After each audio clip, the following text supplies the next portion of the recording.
Welcome, welcome, welcome. My name is Dr. Arnold Nerenberg. I'm a clinical psychologist for over 45 years, and I'm 79 years of age, so I bring to you the wealth of my background, the things I've done right, and the things I've done wrong. The title of today's presentation is The 7 Laws of Peace for Anger Management.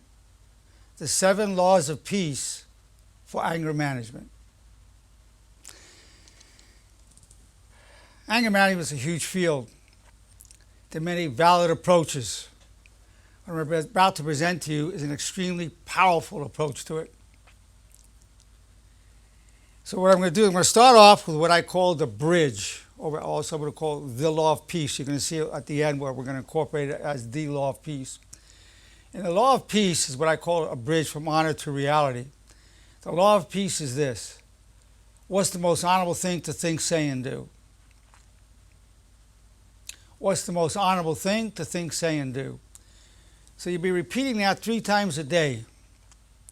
So if I had to give you one piece of advice, one, from all my years of on this earth, from all the years as a clinical psychologist, that would be it.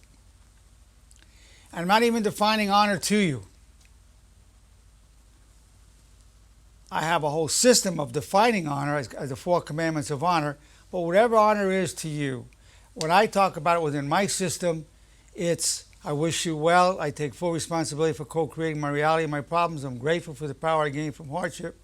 And then have people choose one of 2. They either go, I seek always to serve my highest values, or if they believe in God as I do, they go, God, your wish is my only wish.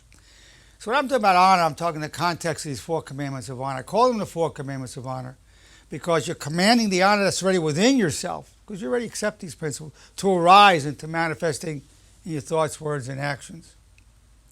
It's a beautiful thing for you. What's the most honorable thing to think, say, and do? It'll slow you down in reacting. It'll give you perspective. It'll cut down on your regret of what you do in life. But you have to be doing it 3 times a day. Repetition is preparation for application. Yes, it is. Repetition is preparation for application. Saying what's the most honorable thing to think, say, and do, it's not exciting when I say it. I don't feel all of a sudden calmed out, mellow, high, nothing. If it was any longer, it was too much longer, it would get boring. But the effect of it is incredible.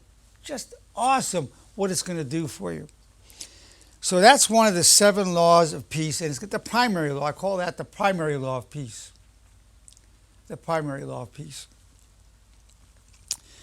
Now I'm going to give you the 2nd law. I refuse to allow you to control my anger ever. I refuse to allow you to control my anger ever. You don't want to turn control over to everybody or to anybody to control your anger. So you say, I refuse to allow you to control my anger ever. So you say, I'm not going to give up the control. You know, people are on driving and they get angry at other drivers. They're letting everybody get them angry. Somebody cuts them off. They might be giving them the finger, yelling at them, beeping at them. They just turn over control to everybody on the road. Just to give you an example of what you don't want to be doing. I refuse to allow you to control my anger ever. Now, a 3rd one is what I call one of the commandments of honor that I told you about. I wish you well. So you're feeling angry at somebody. You want to tell that person off or hit them. You go, I wish you well, in your thoughts. Now, the negative thoughts, the angry thoughts that come to you, you're not responsible for it. The thoughts that pop into your mind do not define who you are. You're more a reflection of the thought you choose to have. So you don't want to fight the negativity. You don't want to fight the anger. No. You don't want to fight that anger. But you want to balance it. So when you get an angry thought, you just go, I wish you well. But that saying I wish you well is not going to make the angry thought go away, but you're balancing. That's your responsibility, to balance that negative thought. You're not responsible for the angry thought, for the negative thought. You're not responsible for that. It's based on your family upbringing, societal norms, and your genetics. You are responsible for the thought you balance it with. I wish you well. Is it really an ideal one? Ideal. So there's a couple of thoughts you can use. You repeat them as often as you want. Although the main one, the primary law of peace, is What's the most honorable thing to think, say, and do? You should be familiar with these and use them as needed. But the one I'm going to talk to you about taking a commitment to is the primary law of peace. That's going to take you far in your life. The next one is extreme respect always. Extreme respect always. So when you're repeating that throughout the day, you're already predisposing yourself to respond respectfully. How respectfully? Extremely respectfully. Extremely respectfully.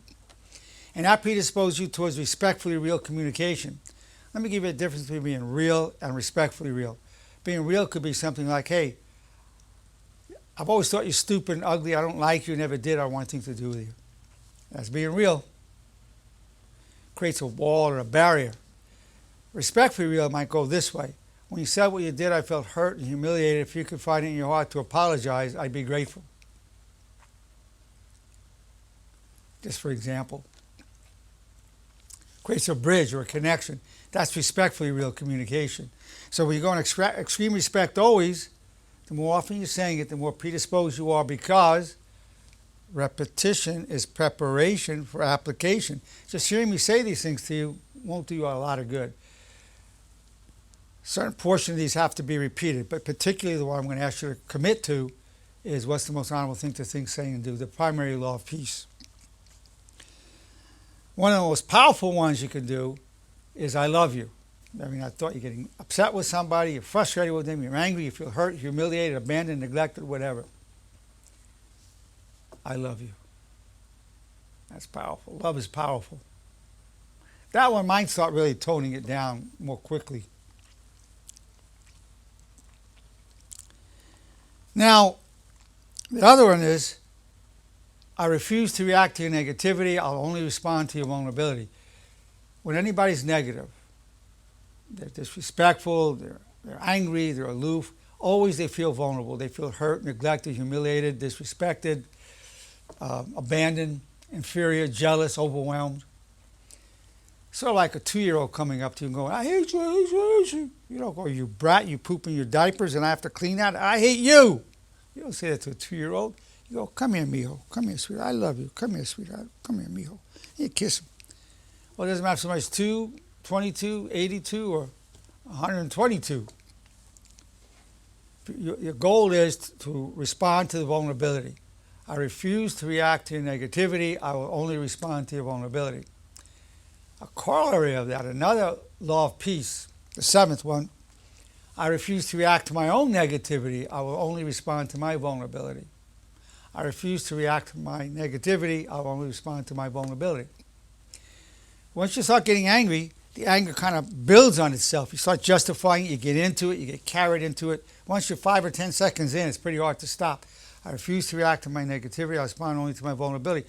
So you'll see, if you look, well, where am I vulnerable? When you're angry, so where am I vulnerable? I feel hurt, feel disrespected. I feel jealous. I feel inferior. I feel humiliated. I feel neglected and abandoned.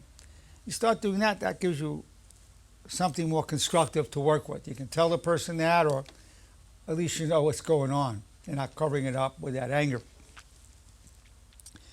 So now we're going to talk about a pledge to the law of peace. A pledge to the primary law of peace. I should raise your right hand and repeat after me. As a person of peace, I pledge myself for all the days of my life to the law of peace, and I will teach it to those I love. I'll repeat it every morning, afternoon, and evening, and I'll listen to myself recite it. Welcome to the brotherhood. Welcome to the sisterhood of peace. That's what peace is, and to the extent you're developing peace, you're curing yourself of anger. What is the law of peace? It's this. What is the most honorable thing to think, say, and do? What is the most honorable thing to think, say, and do? So those are the 7 laws of peace for anger management. The bridge: I refuse to allow you to control my anger ever. I wish you well. I refuse to react to negativity. I'll only respond to your vulnerability. I refuse to react to my negativity. I'll only respond to my vulnerability. Extreme respect always. I love you. And you're making a lifetime commitment to repeating the ultimate law of peace, what's the most honorable thing to think, say, and do. And you're going to teach it to those you love. Mostly you're going to teach it by how you live. But also you can explicitly tell your children, all your loved ones. Because anger predisposes you to heart attack and strokes. It's not good for you. It's not healthy. Particularly chronic anger. Absolutely much more at risk for heart attack and strokes. You don't want that kind of cardiovascular event. Not at all. So for your own health, the health of your loved ones, and the health of society, you want to really internalize the primary law of peace. What is the most honorable thing to think, say, and do?